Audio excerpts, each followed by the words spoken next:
Good evening, I'm Joe Hren. After 17 years in business, the national organization Angel Food Ministries has gone out of business, including shutting down its Kokomo location. The pantry served anywhere from 80 to 200 families per month. Executive Director of Feeding Indiana's Hungry, Emily Weichart-Bryant, says while low-income families have the option of getting food from other food banks, the number of locations has shrunk. A research project conducted by an IU Art Museum curator has led to some startling discoveries, including a realization that some art the museum thought it owned actually belongs to someone else. I took a tour which details how art looted during World War II led to a new program in Bloomington.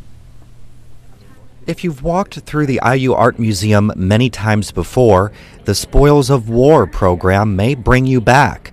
But this time you may notice a painting is missing, and others are tagged with new information about their background. The program grew out of curator Jenny McComas' research project aimed at educating audiences about the looting and destruction of fine art during World War II. The largest surprise occurred just shortly after we began researching, and it came in the form of a letter from a museum in Berlin requesting that we return a painting to them. The Flagellation of Christ panel from an altarpiece around the 1480s was evidently stolen at the end of the war by an Allied soldier when the museum was unstaffed and Berlin was chaotic.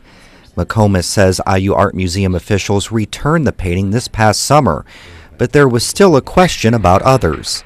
It also confirms to us that our pieces have clean histories and that we don't have to worry about them in the future. And through the course of her research, McComas unearthed many stories behind the works of art. Interdisciplinary Programs Coordinator Natasha Ritzma is using the program to teach a class at IU.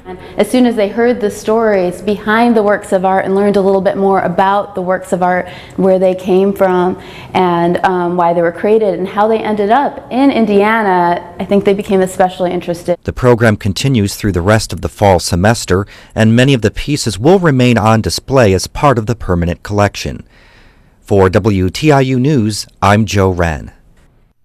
Checking the weather forecast for tomorrow, a 40% chance of rain, highs in the mid-60s. A slight chance of rain tomorrow night with lows in the upper 40s. And then in the 5-day forecast on Wednesday, slight chance of rain, highs in the upper 60s. For WTIU News, I'm Joe Hren.